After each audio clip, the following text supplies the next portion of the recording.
Hey friends, it's Kathie Owen, and today we are going on a journey, a deeply personal one that ties together scripture, imagination, faith, and a hymn that has been echoing in my spirit. But I know whom I have believed, and I am persuaded that he is able. That line has been playing in my head every time I reflect on Neville Goddard's concept of self persuasion. And I hear my coaches talk about self persuasion and how Neville talks about it. And this hymn has been ringing in my mind every time I hear that. And I couldn't figure it out.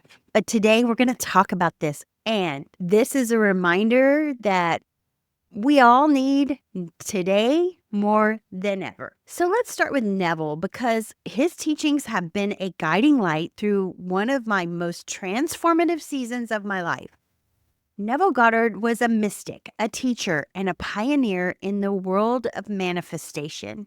His core message, imagination creates reality, that your inner world is not just influential, it's the only creative power. And one of my mentors, one of my coaches, Cynthia, of Manifesting Myself, has talked about this so much. She is a avid student of Neville Goddard, and her coaching reflects that highly. And I highly recommend following her on Instagram. I will have a link to that in the show notes and description below.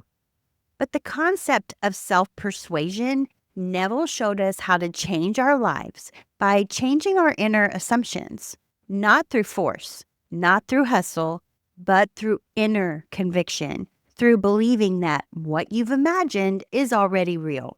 That message hit me hard, especially as I began to unravel the grip that old systems, workplaces, and relationships had on me. I had to find something more heart-centered, something deeper than our titles or appearances or a time clock. And in the process, I started to remember who I was. Who I am. So the verse that inspired the hymn that this entire episode is from 2 Timothy 1:12. And I'm going to read it for you here right now. For the which cause I also suffer these things. Nevertheless, I am not ashamed, for I know whom I have believed and am persuaded that he is able to keep that which I have committed unto him against that day. And this verse is rich with meaning, especially if you read it through Neville's lens. Paul says in this scripture, I know whom I have believed, not what, not how, and not when, but whom, the presence he had come to trust.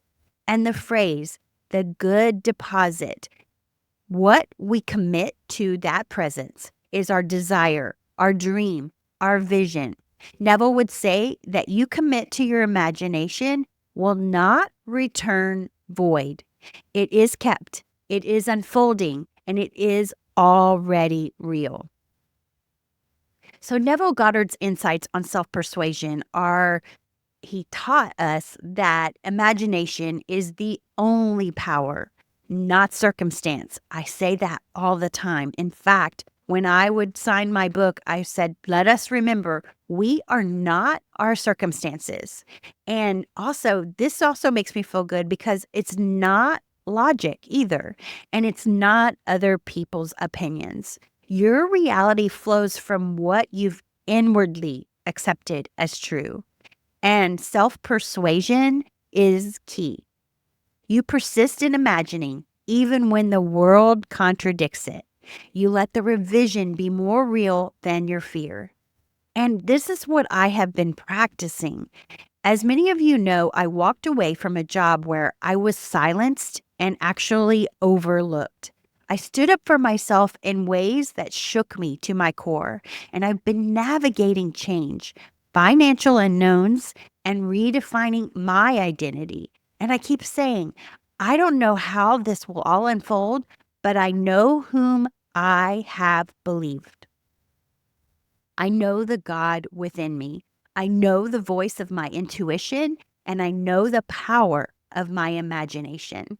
So let's talk about how you can practice this in your own life starting today. Identify your limiting beliefs. What have you been telling yourself that no longer serves you? Rewrite those stories as empowering affirmations. Speak to yourself like someone you deeply believe in. And then number 2, visualize your desired future, not vaguely, but very vividly and every single day. Feel it real. As Neville says, don't wait for evidence, but be the evidence. And then number 3, trust the process. And this is probably the hardest part sometimes. But like Paul and like Neville and like me in this season, be persuaded. Let go of resistance. Let go of urgency. Know that what you've committed to the unseen is already in motion. When you trust in the unseen, when you persuade yourself daily with faith, you begin to live differently. And I can testify to this. My whole world looks different. And sometimes it changes just like in minutes. It looks completely different. I can't explain it. But you no longer chase outcomes when you live like this. You become the version of yourself who already has them. You begin to live from purpose, not pressure, from love, not fear. And you begin to recognize that your inner world is always speaking to you, sometimes even through music, dreams, or old memories, like that hymn. Or actually, even like I discuss in one of my videos here recently about a TV show that I've been watching called Ted Lasso, and how the characters in that are speaking to me and telling me things about my vision. It is so cool and so synchronistic. But the hymn is called I Know Whom I Have Believed.